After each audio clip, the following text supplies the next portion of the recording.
Comment réagis-tu lorsque tu reçois des messages de haine, d'indignation, d'insultes ou de prosélytisme?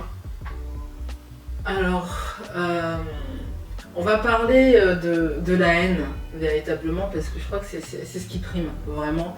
Quand je reçois des messages de haine, pour être honnête, ça me fait beaucoup de peine, mais pas pour moi, mais plutôt pour les personnes qui m'envoient ça. Parce que je me dis, mais mes vidéos ne sont pas pour vous, en fait. C'est pas à vous que je parle de sexe, en fait. Ce n'est pas aux personnes haineuses que je parle de sexe, ce sont aux personnes intéressées et qui veulent en savoir davantage. Si vous ne voulez pas savoir, si ça ne vous intéressait pas, ne regardez pas, ne vous abonnez pas, ne restez pas sur ma chaîne, vous n'êtes pas obligé de rester là. Et certains s'abonnent, hein. Certains s'abonnent à ma chaîne et restent là pour regarder et sont indignés par ça. Parce que l'indignation aussi, ça c'est autre chose. L'indignation, je peux totalement le tolérer parce qu'on a quand même le droit d'être indigné, hein. On a quand même le droit de ne pas apprécier quelque chose. Ça c'est normal. Et j'ai des personnes qui, par exemple, sur la vidéo sur la sodomie, sur la vidéo sur la fellation, j'ai des personnes qui me disent ça j'aime pas. Mais bien entendu qu'on a le droit de dire qu'on n'aime pas, tout le monde a le droit de penser ce qu'il veut. Et c'est normal, et ces commentaires-là ont totalement leur place en dessous de mes vidéos. On peut dire qu'on n'aime pas quelque chose, mais alors faire preuve de haine, faire preuve d'agressivité envers moi, alors que je ne force personne à regarder mes vidéos, ça c'est complètement autre chose. Et pour le reste, c'est compliqué parce que on peut pas me forcer, une fois de plus. Comme je le disais tout à l'heure, on parlait de religion, on peut pas me forcer. C'est pas possible. Voilà. Et souvent, ce type de message, lorsque je reçois ça, il y a beaucoup de violence. On me dit c'est honteux ce que tu fais, c'est scandaleux, tu vas brûler en enfer. Tous ces messages-là sont des messages assez violents. Hein. Je reçois des messages violents avec beaucoup d'insultes. Tu es le diable en personne. Alors comment voulez-vous qu'on croie ? Comment voulez-vous donner envie aux gens de croire si vous passez par la haine et par la colère pour faire ça ? Comment vous voulez que ça se passe comme ça ? Moi, tout ce que je veux, c'est de la paix, c'est de l'amour, c'est de la tolérance, c'est du respect. Et je vais rester là-dessus. Hein, je vais rester là-dessus, ça me va très bien. J'ai d'ailleurs noté, en fait, ce que j'ai pu recevoir, parce que je trouve ça horrible. Je trouve ça horrible. J'ai reçu, je l'ai bien noté là, hein, parce qu'il faut vraiment que j'ai reçu espèce de grosse sale. Tu mérites de te faire enculer ou violer dans la rue. Alors, on peut pas dire ça à quelqu'un et finir sa phrase en disant tu ferais mieux de faire preuve d'un petit peu plus de respect. Parce que ces personnes qui m'envoient ce genre de message là sont à mon sens les personnes les plus irrespectueuses que j'ai jamais vues de ma vie. On ne peut pas me dire que je suis une personne qui ne se respecte pas ou qui ne respecte pas les autres en venant me dire que je mérite de me faire une ruelle. C'est pas possible. C'est clairement pas possible. Et personnellement, je sais ce que je vaux et je sais que je n'irai jamais agresser, que ce soit verbalement, physiquement, qui que ce soit. Surtout une personne comme ça que je ne connais pas, je n'irai pas l'agresser verbalement, comme ça, gratuitement. Donc les messages que je reçois, ce type de message-là, je le vis plutôt bien parce que moi je sais qui je suis, mais eux je ne sais pas s'ils savent qui ils sont. Je ne sais pas. Est-ce que tu pratiques tout ce dont tu parles en vidéo? Alors ça me regarde personne. Tout simplement. Voilà, justement tout à l'heure on parlait des limites, mais ça tombe très bien. Ça ne regarde personne. Alors, bon, bien entendu, comme je disais tout à l'heure, on va pas tourner autour du pot pendant 100 ans. Lorsque je parle de quelque chose, c'est que je connais la chose, c'est que je sais de quoi je parle. Je n'irai jamais donner des conseils au-delà de ce que je sais, véritablement. Lorsque je fais des vidéos, souvent je ne me base pas que sur ce que j'ai pu lire, ce que j'ai pu apprendre, je me base aussi sur ce que je sais parce que je l'ai expérimenté, j'ai pas honte de le dire, hein. Clairement j'ai pas du tout honte de le dire. Toutes les vidéos que je fais, si je dis certaines choses, c'est parce que je sais véritablement ces choses-là. Sinon je n'aurais jamais conseillé qui que ce soit sur un sujet que je ne comprends pas, sur un sujet que je ne maîtrise pas du tout. Non, c'est ça, à un moment donné, il ne faut pas exagérer non plus. Mais non, ma vie privée ne regarde absolument personne. Non. Ce que je fais dans mon lit ou dans le lit de quelqu'un d'autre, ou même en dehors du lit de quelqu'un d'autre, en dehors du mien, ne regarde absolument personne. Et certes, dans mes vidéos, ça m'arrive de temps en temps de parler d'un thème, de parler de quelque chose et de faire un petit sourire comme ça en rigolant, en disant c'est vachement bien de faire ça, des choses comme ça, bien entendu je le fais, c'est rigolo, voilà, je suis quand même quelqu'un de... J'aime bien rester nature, hein, j'aime bien rester nature dans ce que je fais, mais je n'irai jamais détailler ma vie privée, je n'irai jamais parler ouvertement en disant ah bah, hier soir j'ai fait ça, c'était folichon, c'était extraordinaire. Non. Mais oui, si je vous parle de quelque chose, c'est que je sais de quoi je parle, mais je n'irai pas détailler ma vie privée. Hein. As-tu un mari? Alors ça, une fois de plus, ça fait partie des choses qui regardent personne, surtout ma vie sentimentale. J'ai tendance à la garder pour moi. Bon, c'est pas non plus le grand secret de l'année, hein, absolument pas. Hein. C'est pour des personnes qui vont sur les réseaux sociaux, elles vont le voir, elles le savent. Hein, voilà. Si tu ne parles pas de tes partenaires sentimentaux, parles-tu de tes partenaires sexuels? Alors, mes partenaires sexuels, alors j'ai eu des partenaires, hein, je me suis quand même amusée. Hein. Je me suis amusée, ça j'ai pas honte de le dire. Il y a 10 ans de ça, je m'amusais quand même, malgré tout. Mais ensuite, je suis rentrée dans une phase, je me suis dit, bon allez, c'est bon, c'est parti. Tu te poses, voilà. J'avais envie d'expérimenter beaucoup de choses. J'ai dit allez hop, j'expérimente. Et une fois que j'ai expérimenté, là, à partir de là, je vais me poser. Chose que j'ai faite. Je n'ai jamais été infidèle de toute ma vie.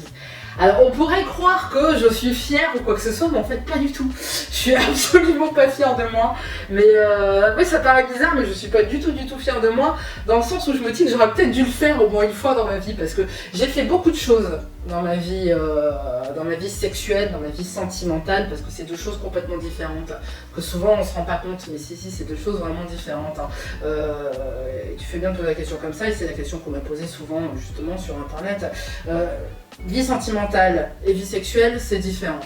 Et que ce soit dans ma vie sentimentale, j'ai jamais été infidèle. Et même dans ma vie sexuelle, je me suis amusée, certes, mais toujours avec beaucoup de respect envers mes partenaires. Toujours énormément de respect. Et en ce qui concerne cette histoire d'infidélité, là, mais ça me perturbe parce que je me dis, j'aurais peut-être dû, à un moment donné dans ma vie où j'étais avec un mec, alors qu'on avait clairement rien à péter de moi, et je le savais, je m'en suis rendu compte, qu'il se moquait de moi, et à ce moment-là, j'aurais dû en profiter pour être infidèle avant de le larguer, juste histoire de voir ce que ça fait. Mais je n'ai jamais, au grand jamais, toute ma vie été infidèle. Et ça, je crois que c'est un de mes seuls regrets. C'est bizarre hein, de dire ça, hein, mais c'est vrai. Hein. Et si jamais des personnes avec qui j'ai vécu en concubinage, des personnes avec qui j'ai été dans ma vie, regardent cette vidéo, bah, ils sauront. Hein, je ne t'ai jamais trompé, mon frère. Donc voilà. Donc je suis mitigée, je suis entre la fierté et je sais pas, et le regret. Ouais, quand même. Après, je vois beaucoup de personnes autour de moi qui ont été infidèles ou qui sont infidèles et à qui ça ne pose aucun souci, qui mentent à leur partenaire ou dans ce cas hein, qui me disent bon alors attends même si je fais pas de mal à un partenaire, parce que ça aussi hein, j'ai jamais fait de mal à un partenaire en trompant ni quoi que ce soit, et ça j'en suis très fière hein, vraiment quand même, ça j'en suis fière, le fait de ne pas avoir fait du mal hein, clairement. Mais je vois beaucoup de personnes qui disent mais oui mais alors à la rigueur si je suis infidèle et que elle ou il ne le sait pas, je ne lui fais pas de mal. Mais à ce moment-là, tu ne respectes pas ton partenaire. C'est pas parce que tu ne fais pas de mal à quelqu'un que y a rien de dramatique. Si, tu ne respectes pas. Après, il y a des délires du libertinage, voilà, il y a les couples libres. Voilà, les couples libres, ça aussi, c'est autre chose. C'est complètement autre chose, hein. C'est pas du tout tromper son partenaire, ça, absolument pas. Hein, je sais très bien comment ça se passe dans un couple libre, hein, parce que je l'ai expérimenté, et ça, c'est différent. Dès l'instant où tu as la possibilité et que tu as l'envie d'aller vers quelqu'un d'autre derrière le dos de ton partenaire, que tu lui mens, que tu lui dis pas la vérité, que tu le trompes et que tu n'es pas foutu de le faire devant lui, là c'est vraiment de la tromperie, c'est vraiment de l'infidélité, là c'est autre chose. Et je parle pas spécialement des personnes qui le font parce que leur partenaire est dans l'acceptation, parce qu'il n'a pas le choix, là c'est pas pareil, hein, c'est complètement différent. Parce que beaucoup me disent oui je vais voir ailleurs, moi alors mon mari ou ma femme est complètement d'accord, d'accord, au début il était pas d'accord, mais finalement, il laisse faire. Ça aussi, c'est manquer de respect à son partenaire, dans le sens où on l'oblige d'une manière ou d'une autre, dans le sens où son partenaire à la base n'était pas d'accord avec ça, mais finit par ne pas avoir le choix. Ça, c'est de la totale soumission, hein, et c'est de la soumission, mais pas dans le bon sens, pas dans le sens où on s'amuse à jouer à des jeux de SN et quoi que ce soit. Là, c'est clairement autre chose. Là, c'est du manque de respect absolu. Et moi, je me suis jamais retrouvée dans cette situation-là. J'ai jamais menti à un partenaire, j'ai jamais fait du mal, j'ai jamais fait souffrir en allant voir ailleurs, ni quoi que ce soit. Donc en parlant de ma vie sentimentale, c'est la seule et unique chose que je vais pouvoir dire par rapport à ma vie sentimentale. Vraiment. Par rapport, on va dire, à mes partenaires sur le plan sentimentaux et à mes partenaires sexuels, je vais garder pour moi tout ce qui est détaillé. Voilà. Qu'as-tu à dire concernant les adolescents qui te suivent? Alors, les adolescents qui me suivent, j'ai discuté avec certains d'entre eux, j'ai beaucoup parlé avec les parents aussi, avec des parents, avec des ados, et je vais donner tout simplement un exemple. Il y a des jeunes filles, d'ailleurs une précisément, je vais rester sur celle-ci, qui est venue me voir en me disant écoute, moi j'ai toujours cru qu'il fallait que je me force à faire les choses. Qu'il fallait absolument que je le fasse parce que c'est comme ça, parce qu'une fille doit le faire. Et j'ai plein de copines qui pensent ça aussi. Et en regardant tes vidéos, je me suis rendu compte que non. Parce que des personnes qui ne regardent pas mes vidéos en entier, et vraiment je vous encourage à regarder vraiment au milieu, à la fin, parce que beaucoup regardent tout simplement la première minute et se disent non mais attends, on va parler de ça, c'est honteux, c'est scandaleux.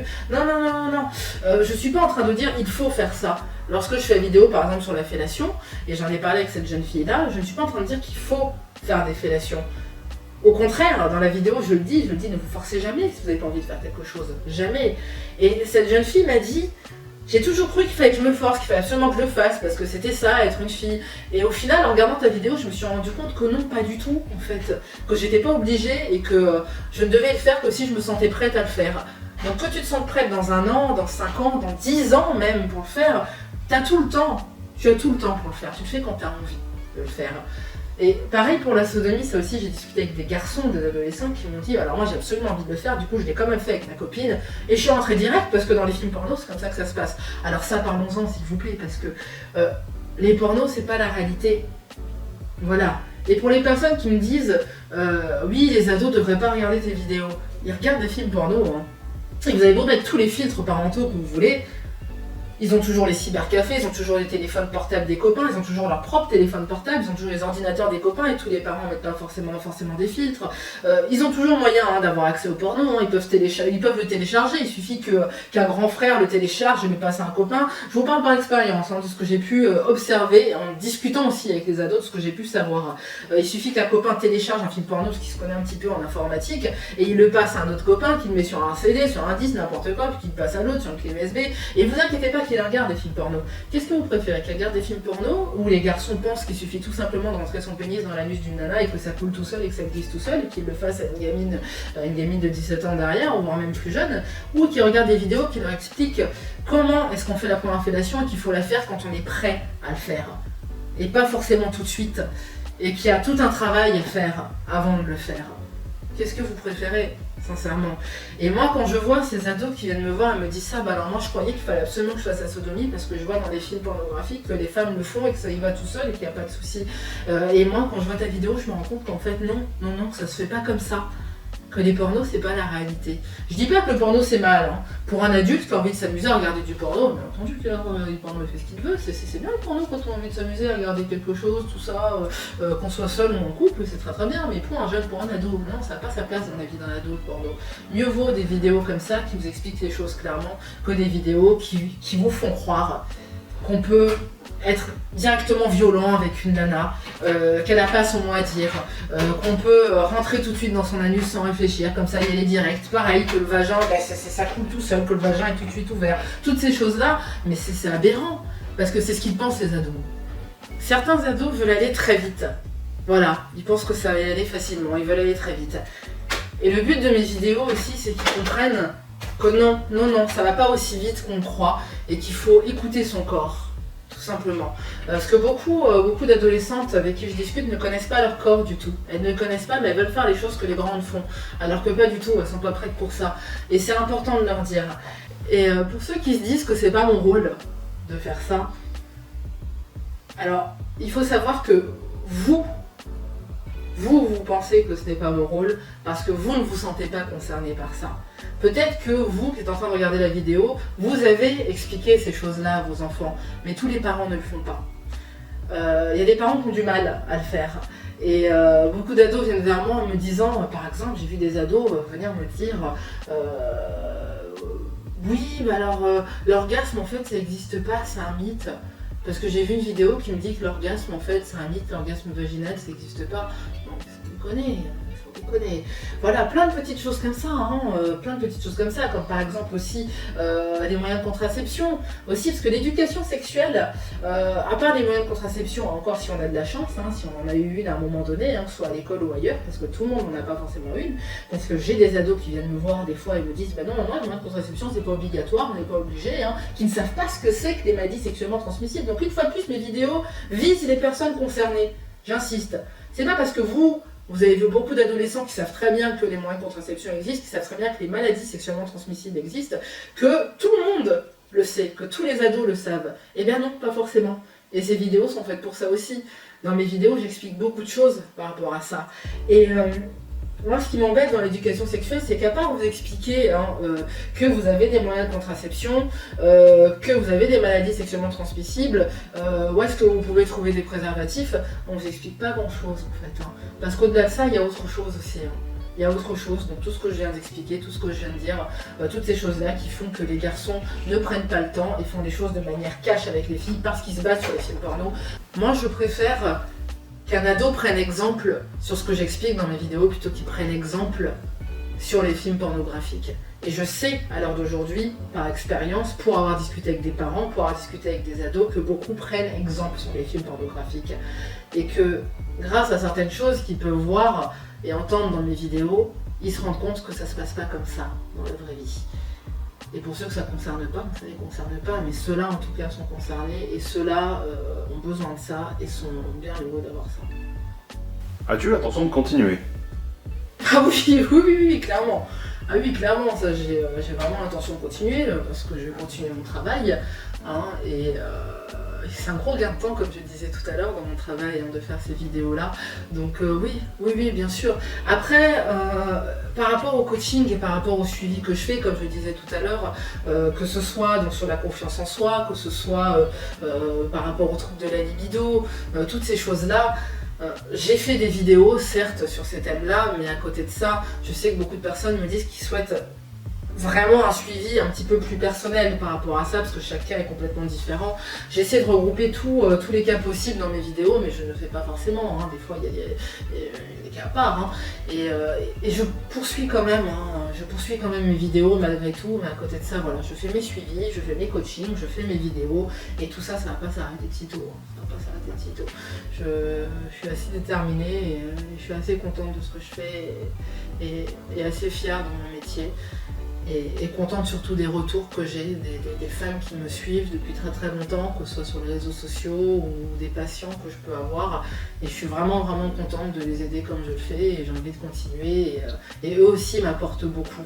Ils m'apportent vraiment beaucoup. Et voilà, c'est génial. Et dis-moi, comment on fait des bébés? Alors, j'arrive pas. Alors comment on fait les bébés? Ben voilà, donc il faut un papa, il faut une maman. Et non mais sérieusement, j'ai déjà eu des espèces de questions hallucinantes. Mais hallucinantes, je crois que le pire que j'ai reçu... Ah oui, si, c'était ça. J'ai une personne qui m'a posé une question en me demandant si jamais elle fait l'amour dans une piscine. Voilà, non, si elle va dans une piscine où des personnes ont fait l'amour avec éjaculation, est-ce qu'il y a un risque qu'elle tombe enceinte?